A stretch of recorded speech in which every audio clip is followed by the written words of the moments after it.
The sacred in the cereal aisle. That's what I titled my homily for this morning.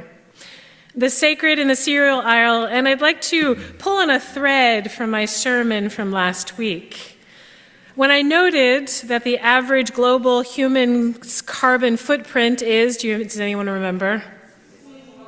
4 to 5 tons of CO2 per year, where the average American's carbon footprint is 16 to 17. Oh, wow.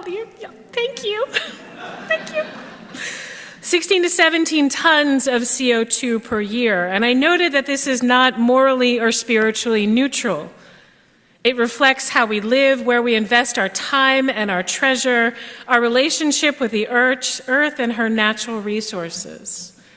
And this is quite evident in many places. And I'll start with that cereal aisle. And there's a scene from the movie The Hurt Locker. Does anyone know what I'm talking about? If you haven't seen it, don't worry, I've got you. The Hurt Locker follows an elite military EOD, or an explosive ordnance disposal team, during the Iraq War. The movie focuses on the psychological toll of combat on soldiers and the difficulty of returning to civilian life. In particular, the team leader, Sergeant William James, who is reckless and seemingly addicted to adrenaline and death-defying feats. And so when Sergeant James returns home, he's just off. Just off. A feeling that I remember and I've seen in so many as well. And in the movie, we watch him in the grocery store aisle. Anyone seen the movie? Remember what I'm talking about? And he's just stunned. Recently returned from downrange in his civilian clothes, and he's stunned and overwhelmed by the numerous choices, the ample portions, and the cleanliness of everything.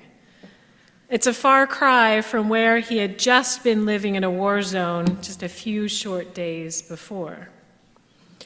So stay with me. Tying those 2 and perhaps 3 threads together, our American style of consumption is absolutely tied to the abundance of choices, production, and material goods that flood our social media feeds, our email, our advertising, on buses, on billboards. Our carbon footprint is oversized because many of the conveniences and choices that surround us every day. Do you largely agree with me? Absolutely. Thank you, Cesar.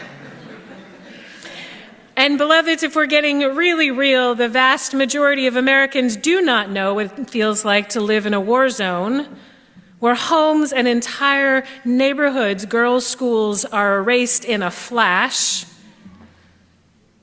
We do not know what it's like to have instability in our electrical grid, to lack water or access to food for days. And we do not know what it's like to live with state-sanctioned violence in our streets as a regular occurrence. But as I wrote that, I said, oh, wait, that's not true. That last one, we certainly do with our immigrant, Latino, and Black beloveds, sharing the outsized burden of institutional racism and xenophobia.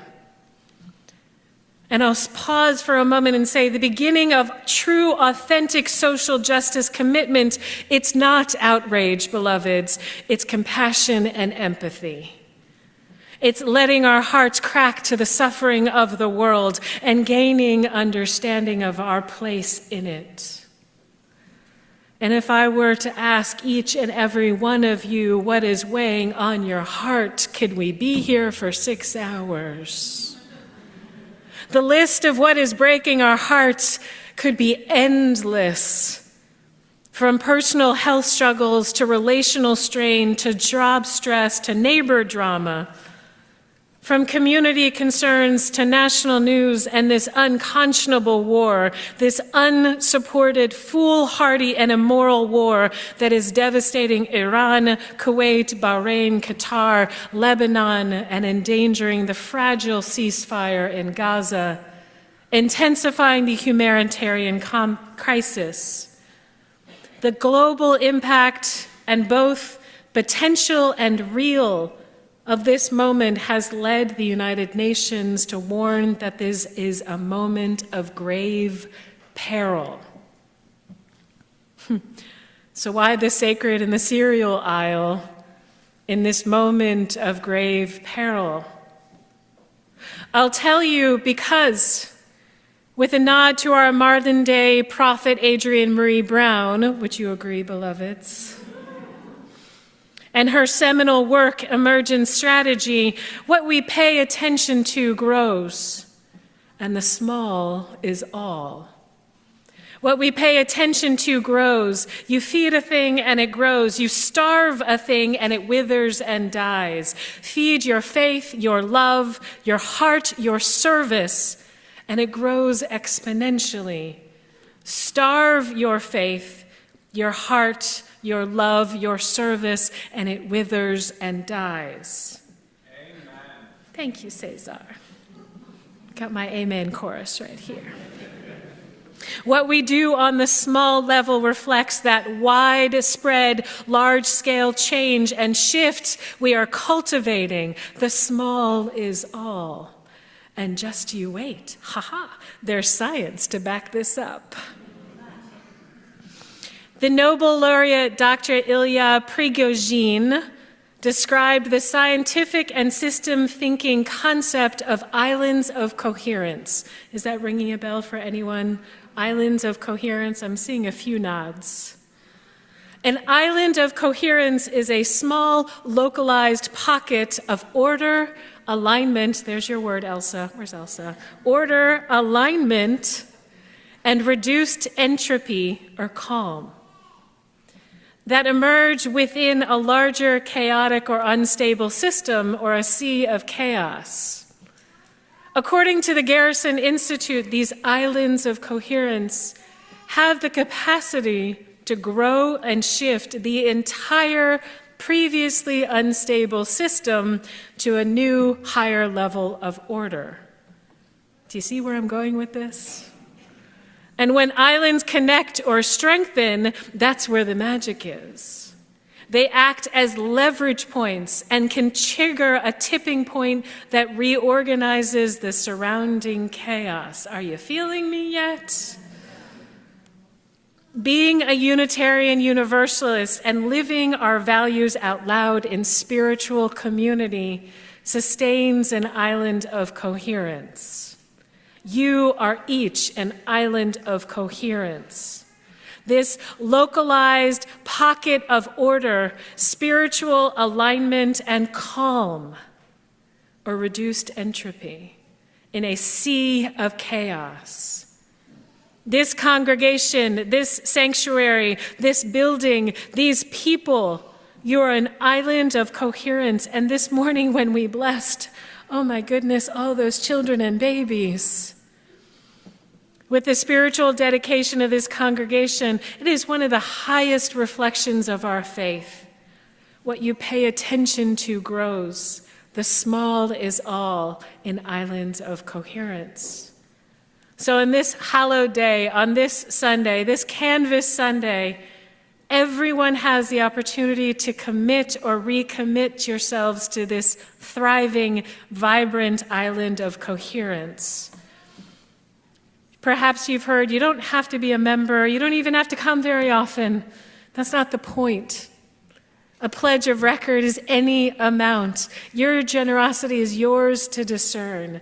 Pledging and participating in our annual Canvas is a way to declare internally and spiritually that this place, the resilience and the joy that is found here, the courageous love and service that is found here, this place is for generations to come. Pledging is not a contractual arrangement, you give what you get. It is faithful witness. What you pay attention to grows. The small is all. This beautiful, thriving, wiggly congregation of heart, joy, and so much pride. This sanctuary, this island of coherence of love, is working towards reorganizing the surrounding chaos. And I know in my bones, perhaps you've heard me say it recently, that we are called to be a people of sanctuary. This is a place where beloveds will come for generations to find refuge and renewed courage towards repair in order to love and serve a broken and bruised world that needs people of faith and conscience. Beloveds, it may take years to rebuild the moral soul of this country. It may take years to regain the ethical leadership as a standard and compassion for all of humanity as our highest calling. And this island of coherence shall always play a role. So this is my last faithful, loving charge to you. I love to charge y'all. Think of that sacred moment in the cereal aisle and pay attention. I invite you to divest from the noise. Divest from the noise and the endless choices. Invest in love. Invest in service and pockets of great joy and resilience. Because there are beloveds who need to hear that message. There are beloveds yet to come who need to find places like this and know that you are here for them. Amen, Ashe, and may it be so.